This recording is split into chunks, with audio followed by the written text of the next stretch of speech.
This video was made possible with the help of Game Toppers. Upgrade your gaming experience with a Game Topper.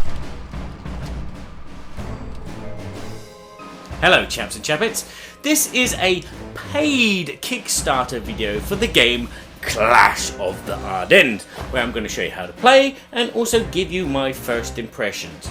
You have been warned.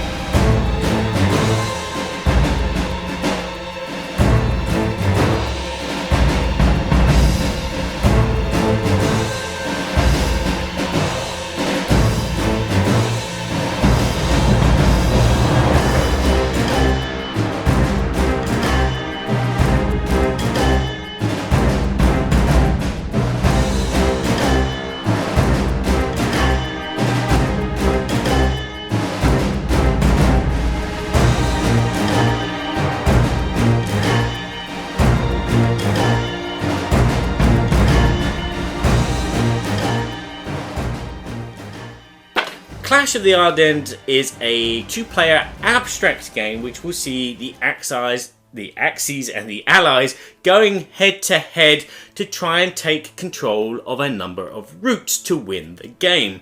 As you can see, this is all made out of wood, and as you can see from the Kickstarter page that there's actually a card game and a board game. This is the board game. I know nothing about the card game, all I know is this, and as you can see, all wood. Very nice, and it's a demo version. This is a prototype, so again, what you see here in the video may vary a little bit from the actual final product. When you take the lid off the box, you'll see all the components all placed into the 7 routes, or roads if you wish to call them that, of the game. You'll choose your side, either the grey German side or the green Allied side. Both forces have some special units as well, which are indicated with the red dot. The basic units consist of anti-tank mines, tanks, and soldiers.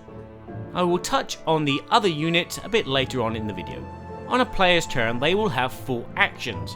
For one action, you can place one of your units on your side of the board. For example, this player spends 4 actions and places 4 units, however they wish, along the roads or routes. If you have several of your units in a convoy, for 2 actions you can move the unit which is at the back of the convoy to the front of the convoy. This comes in very useful a bit later in the game after you have conquered a road.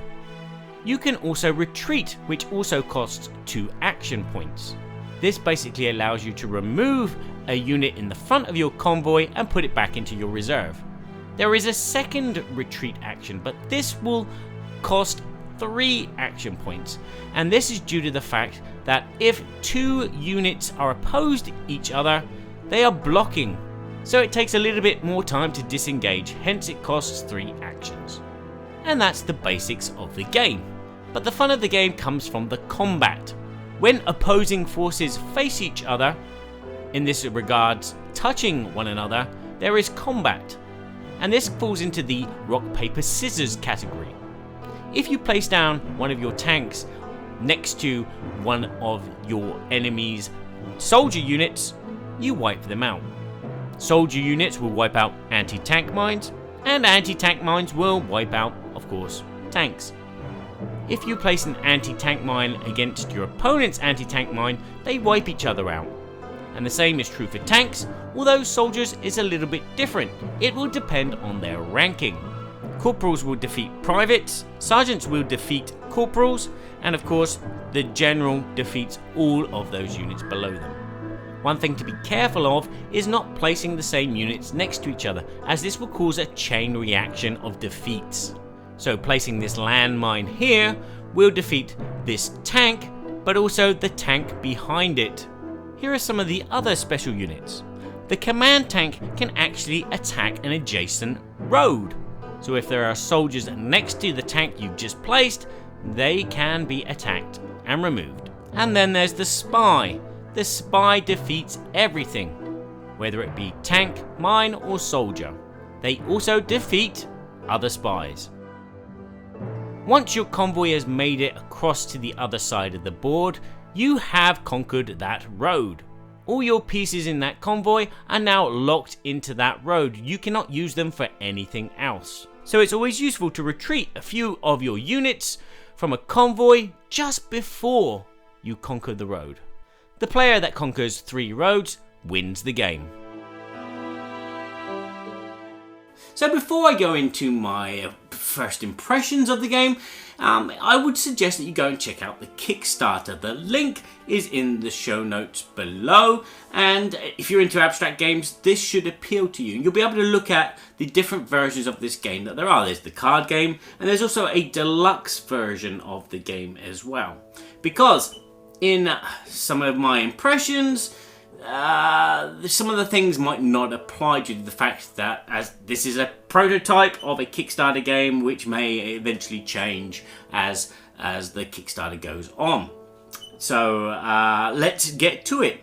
Let's start with the components. Well, number one, it's all made of wood and it all smells nice if you like wood smells. The wood grain is really well done. I was a bit worried about the actual icons on the playing pieces being not so easy to distinguish, but they actually are. I found myself playing without noticing or struggling to find the piece that I want because of, one, the size, because there's different sizes, and two, the icons are very clear. The other side to that is the actual colouring of the pegs, which sometimes you can forget or not see correctly. There's a reason why abstract games are black and white. It's so you can distinguish which players' pieces are whose in a game.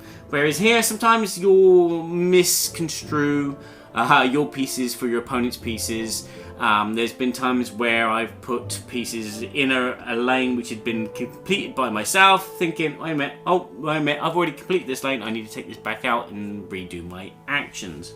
So a little coloration, as I've seen, is only available in the deluxe version, but it would be nice in the base version. Again, this little red wax with a lot of manipulation is starting to come off of these, but again, that might be something which is going to be changed in the final version. The art style is an abstract kind of comic book, and it did remind me of like comic books that I used to see, the little kind of really small wall ones as a kid. It's kind of like a very abstract Roy Lichtenstein. It works, it's thematic.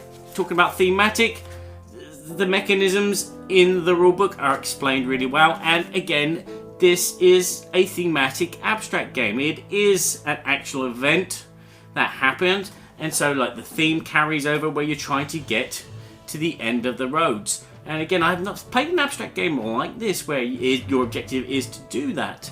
And it has this rock, paper, scissor element. It also has these special character elements. So like, as I said, the command tanks can take out different ways. There may even be, hint, hint, some special Kickstarter stretch goal characters which will do other special things. And so like the mechanisms themselves are interesting and engaging, as well as kind of thought-provoking and puzzle solving, because it is this rock, paper, scissor thing in a straight line with different shapes. So there is this nice combination of, you know, things to think about. So this game can get quite deep and thoughtful, and you may find that it might be maybe a bit too deep for you. The rulebook does a wonderful job of explaining. Again, this is a prototype rulebook, but it explains everything really well. There's some nice images in the same style. There's some nice humor in there. There's some nice historical information in there as well. And so that makes for a good read. It's small, it's compatible. As you can see, they've done a very good job of explaining the rules in all the situations. So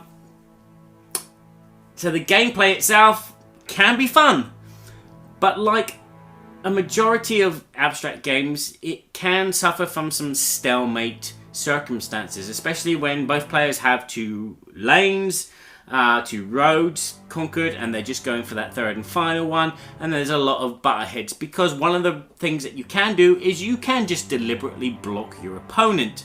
Now, blocking your opponent kind of makes them have to take a step back to take a step forward, and then their turn is over. So there's this kind of stalemate, and the game kind of feels like you're playing chess with just two kings, and you're just back and forth in.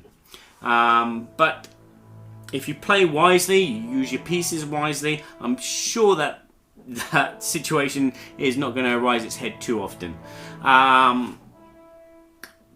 Other problems that we had when we played is, again, as I said earlier, forgetting that you've conquered a road. So it might be nice to have like a flag that you could place at the end to say that that road's been conquered, to remind yourself, because sometimes it's just the same color, the same shapes everywhere, so it's like a total blank. Again, sometimes when you're playing, you lose track of how many actions you've taken, so it would be nice to have maybe some 4 tokens, for example, which are double-sided, grey and green. So when you take your action, you flip it over to your opponent's colour. So once all 4 are flipped, it's your opponent's turn. Just little things like that, which would speed up the fluidity of the game and not make it so hard work as, you know, wait a minute, is that my piece or not? As I said, it's an abstract game. If you like abstract games, this should be in your wheelhouse. It's nicely produced. It could be better, but it is pretty good. And that is it. If this game interests you, go and check out the Kickstarter. As I said, it's in the show notes. Check out what's new about the game, see what's coming, and also check out the card game itself. And if you've liked this video, then please give it a like. If you know someone that might appreciate this Kickstarter game, then share this video with them. And if you want to check out everything else that I've been doing in the board game world, you can go to boardgameseverybodyshould.com and check out all the reviews there. And you should also check out a second opinion review from my other playing opponent, who has actually written a review about the game themselves. So go and check that out. So you're not just getting my opinion, you're getting their opinion as well. So all that remains for me to do now is to say ciao for now. Remember to play nice with each other, and don't start a war over a game. Just sitting at the table next to